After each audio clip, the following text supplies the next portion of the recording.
Guys, the KTM is going together really nicely. You got to check this thing out. For the extra channel subscribers, you get sneak peek of the 350 XCF. Man, it looks so good. I'm loving the way these colors are popping. I got the handlebars and everything up there. All the colors are on there now because this was like a lighter bronze, and it's a little bit of a darker bronze on the clamps. Got the zinc coated bolts and everything. The super vibrant fluorescent yellow frame. It's really looking good. The engine, when I dropped it in there, just loving the way this looks. Basically, right now, I'm in the midst of doing all of the wiring. The service manual from KTM, I'm not going to lie, kind of sucks. I'm not the biggest fan. Maybe I just need to get more used to it. You know, working with service manuals is no different than any other kind of like system or program. Usually the way they have things organized, like different manufacturers do things different ways. But I didn't see anything in here for wire routing. Usually in like the Suzuki service manuals and stuff, and even I think the climbers, they have like diagrams of the entire frame. It tells you where to run the cables, if they go through certain things, if they go under a frame rail, over a frame rail.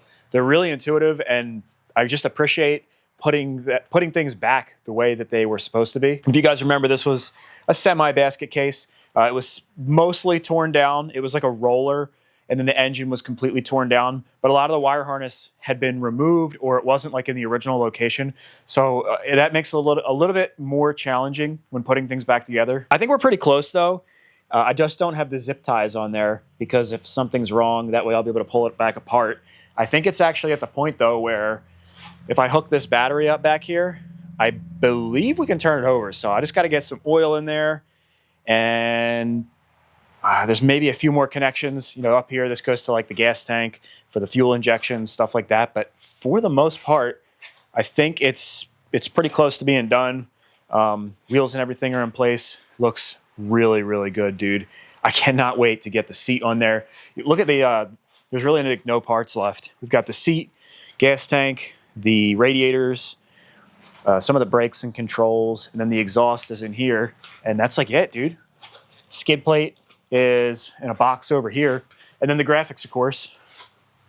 But for the most part, man, there's really not too much that goes into a dirt bike. I also got these Kermit the Frog green. They're pretty close, man. These zip ties, actually, they're super close. Once I get the wire harness all buttoned up, and I'll probably fire it up first, make sure it's good. Then I'll put these zip ties on there. Try to make it as incognito as possible and good and clean looking. I'm actually leaving today to go to Vegas. If people that don't know, I'm on the East Coast in the Philadelphia area. And this trip just kind of popped up at it just fell at a not exactly opportune time. I really wanted to have that dirt bike finished at least before I left for Vegas. So I'll be gone for a week. I'm just not going to be able to finish it, unfortunately. But you can see we've got pretty good amount of progress there. And I will have a video coming out this Friday on the Mustang. I've slowly been doing footage. Like when I bought the wheels, these are original wheels, I think from a 71. And I restored those. I did the drive shaft. I had some exhaust issues.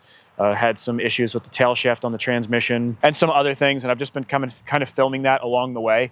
And that's part of the reason I couldn't finish the dirt bike, is because it was up on jack stands right back here. And I didn't want to be going away for a week, leaving the car up on jack stands. So I kind of prioritized the Mustang.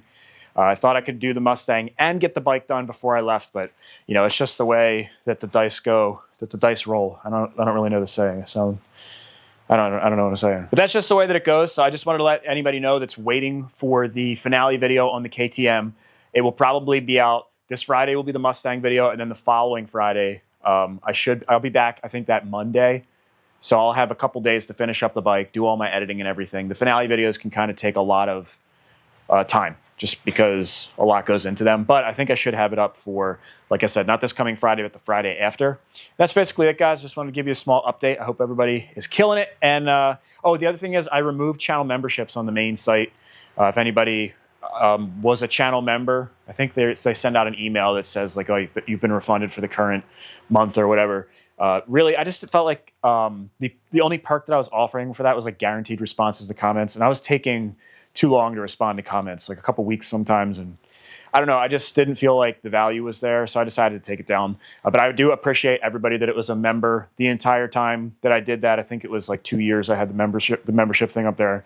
There were a lot of supporters and everything, so I appreciate all of you guys that helped out with that. Nothing is changing with the channel. There's just no more memberships. Not right now, anyways. So Mustang video this Friday, and then KTM finale video the following Friday is the plan. I'll see you guys in those videos. Love you all. Peace out.